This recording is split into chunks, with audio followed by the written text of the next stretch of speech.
Well, today is Thursday, February 26, 2026. Democratic Party. How many people, I respectfully ask, how many people have you registered to vote throughout the nation as of Thursday, February 26, 2026? Also, you must respond to the Southern Strategy. The use of DEI, Southern Strategy. What's the opposite of DEI? Division, exclusion, inequality. There's one race who makes all human.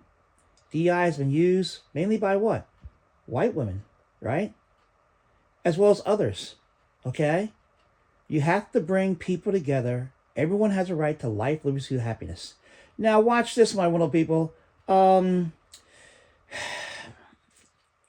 People are human beings and should be treated as such.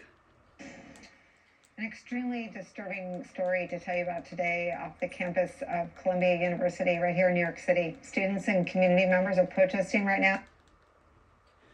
They're protesting. Why? Administration that still claims to be going after the worst of the worst pulled a student in the early hours this morning from university-owned residential housing, which Columbia says they accessed without a proper warrant or without even telling the truth about why they were there. Columbia University's acting president adding this, quote, "Our understanding at this time is that federal agents made misrepresentations to gain entry to the building to search for a missing person. The Department of Homeland Security confirmed that the student, Elmina Igayeva, said in a statement she is a, quote, illegal alien from Azerbaijan whose student visa was terminated in 2016 under the Obama administration for failing to attend classes, and that she has no pending appeals or applications with DHS.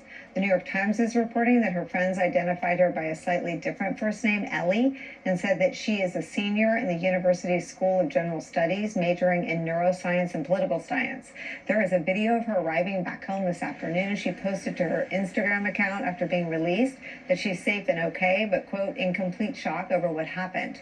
New York City Mayor Zohran Mamdani said he raised her arrest in a meeting he had today with Donald Trump and says Donald Trump told him she would be released. I'm going to bring in our reporter on all this on the ground at Columbia University.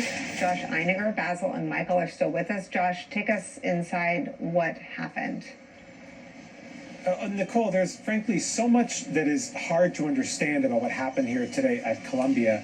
Mostly why this student, who has no apparent nexus to any kind of protest movement here at Columbia, had a target on her back by DHS, which showed up here at 6:30 in the morning, as you say, at the building behind me, which is owned by Columbia University.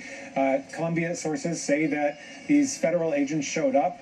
They rang the super, the guy in charge of the building. They said they were local cops looking for a missing person, and he let them in. And only then did he realize that that was not who they were, and at that point it was too late. They had taken this student, they detained her, and taken her downtown to one of the federal buildings downtown. On the way in the car, she actually posted to her 100,000 Instagram followers that she had been detained by ICE. She's an influencer who posts videos about what life is like at college. This continued. There was a protest that started around midday here, a very loud protest, maybe about 100 people at Columbia, a bunch of elected officials. The DHS put out that statement that you read saying she's an illegal alien whose visa had been terminated back in 2016. And then a couple of hours later, Mayor Zohran Mamdani had a meeting with President Trump previously scheduled and then tweeted that the president had said that she would be released. And about an hour after that, she's posting on social media that she's been released. So we don't really know why they went after her in the first place. We don't actually know, aside from the meeting with Mamdani, why she was released. And there just really are a lot of questions about why Columbia is back in the news. Of course, it's been several months of quiet, but Columbia, of course, was maybe the epicenter of the protest movement, about the pro-Palestinian movement, anti-ICE movements, and of course DHS was quite active here, notably with Mahmoud Khalil, who was the leader of the pro-Palestinian movement here. But this is different. This is an Instagram influencer with a lot of followers who studies neuroscience, and according to all her friends that we've talked to today, has just kept minded her own business and kept to herself while studying here at Columbia. Nicole? Basil, this is your This is your place. These are your people. What's going on? I appreciate Joe's reporting. I don't see it as different. I see this as part of a larger tactic of fear and intimidation. I have students that are concerned, woke up this morning to hear the news. And you have to be emotionally available for yourself, but also for the students that you see every day. They're scared. When we try to talk to students about coming to the school, this is a question that they have. It's not just about the academics. It's about allaying their fears and concerns that they're going to be pulled off of campus. So it certainly has a chilling effect. I think that's the point. I know that Mayor Mamdani, and I have to be honest here, I understand that Mayor Mamdani has perhaps been instrumental in her release.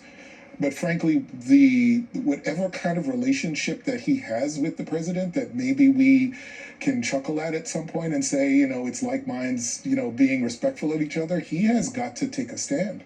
He has got to now really be against ICE and against this president and be firm in defending New Yorkers. That is what he said he would do. He would defend all New Yorkers, and he's got to do that, and not play nice with him, because it is clear that as he's doing this, on the other side of the equation, this president and the administration are going to use whatever tactics they can to gain entry to people's homes, and the Supreme Court said that's okay.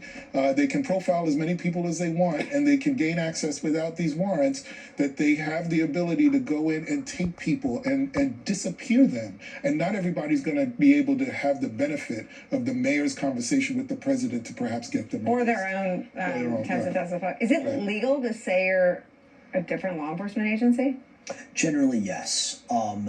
Federal law enforcement very frequently uses what we would describe as ruses in order to get a dangerous suspect out of a position where he or she can protect themselves to one where arrest can be more easily effectuated. Now, there's a problem with that, though. I use the phrase dangerous subject. Yeah. I don't think an undergrad Instagram influencer who has no history of violence really falls into the category where you would need to use those techniques. Colombia has a very febrile activist population, and we know this administration loathes dissent. I don't think we can discount that they were trying to set an example just to sort of slap down the student body in a particularly cruel and vulgar way. And this is not to make light of the situation at all or to minimize it. There is a supportive community at Columbia for this person, and she was an influencer with a lot of followers. There are hundreds of thousands, if not more, Americans throughout this country to whom this is happening who do not have those advantages. Yeah. So we need to remember, yes, the mayor of New York was able to help this individual, but that's a happy ending for one individual. Because she got her story out. I mean, Exactly. like everything might have gone right for her. Exactly. And I'll just say very quickly, the university has now routinely given so many of us, faculty members, and I am a director of a program there, instructions on what to do. We now have to be mindful, and have been actually for quite some time. What do we do if ICE comes to the door? We have to practice this. We have to rehearse this. This is not a way to run a college, a university where students are supposed to be safe. But now we have to be mindful of who's coming to the front door of a classroom when we're in the middle of instruction. But Mayor Mamdani has done the right thing, will continue to do the right thing, and has spoken out, will continue to speak out. He has influence. That's a good thing. He can use that to help as many people as possible. And it's up to each and every person and citizen who loves democracy to vote. You must register to vote, and you must vote and register other people to vote and make sure they can get to the polls. If you haven't watched Reverend Jesse Jackson's 1984 Democratic National Convention speech, watch it. What if we had done what he wanted us to do way back in 1984? Where would we be now? So far ahead. Let me know what you think.